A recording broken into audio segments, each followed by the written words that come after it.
Telangana CM Revanth రెడ్డికి కొత్త తలనొప్పి వచ్చి పడిందా? బీఆర్ఎస్ పార్టీ నుండి వలసలు కాంగ్రెస్ పార్టీలో అంతర్గత కలహాలకు కారణమవుతున్నాయా? రేవంత్ పార్టీలో కోటరీని తయారు చేస్తున్నారా?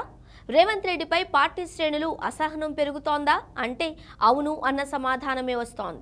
తెలంగాణ రాష్ట్రంలో కాంగ్రెస్ పార్టీలు అంతర్గత విభేదాలు పెరిగిపోతున్నాయి. ఏ జిల్లాలో చూసినా వర్గ విభేదాలు భగ్గుమంటున్నాయి. పాత కొత్త నేతల మధ్య సయోధ్య కుదరడం లేదు. నియోజకవర్గాలలో ఆధిపత్యం కోసం నువ్వా నేనా అన్నట్టు వ్యవహరిస్తున్నారు.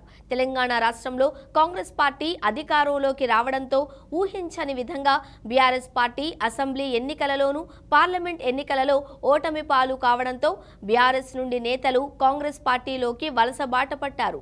తెలంగాణ మాజీ speaker Pocharam Srinivasa Reddy, Jagtial MLA Sanjay Kumar, station Ghanpur MLA Kadiyam Srihari, Khairatabad MLA Danam Nagender, Bhadrachalam MLA doctor Tellam Venkat Rao, ఇక తాజాగా చేవెళ్ల బీఆర్ఎస్ ఎమ్మెల్యే కాళే యాదయ్య కాంగ్రెస్ తీర్థం పుచ్చుకున్నారు.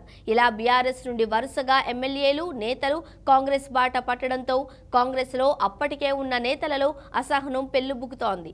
కొత్తగా వచ్చి చేరిన ఎమ్మెల్యేలు నియోజకవర్గ ఇన్ఛార్జీల మధ్య పచ్చగడ్డి వేస్తే భగ్గుమంటోంది. రాష్ట్ర వ్యాప్తంగా నివురుగప్పిన నిప్పులా కాంగ్రెస్ పార్టీలో అంతర్గత కలహాలు కొనసాగుతున్నాయి. ఇక మరోవైపు పార్టీలో మంత్రులు కూడా రెండు వర్గాలుగా విడిపోయారు అన్న చర్చ జరుగుతోంది. రేవంత్ రెడ్డి వర్గం ఒకవైపు, కాంగ్రెస్ పార్టీలో ఉన్న సీనియర్ మంత్రుల వర్గం మరోవైపు అన్నట్టు పార్టీ వ్యవహారం ఉందని గుసగుసలు వినిపిస్తున్నాయి. రేవంత్ రెడ్డి గతంలో తనతో కలిసి టీడీపీలో పనిచేసిన సహచరులను కాంగ్రెస్లో చేర్చుకోవడంతో పార్టీ నేతల్లో అసహనం వ్యక్తమవుతోంది.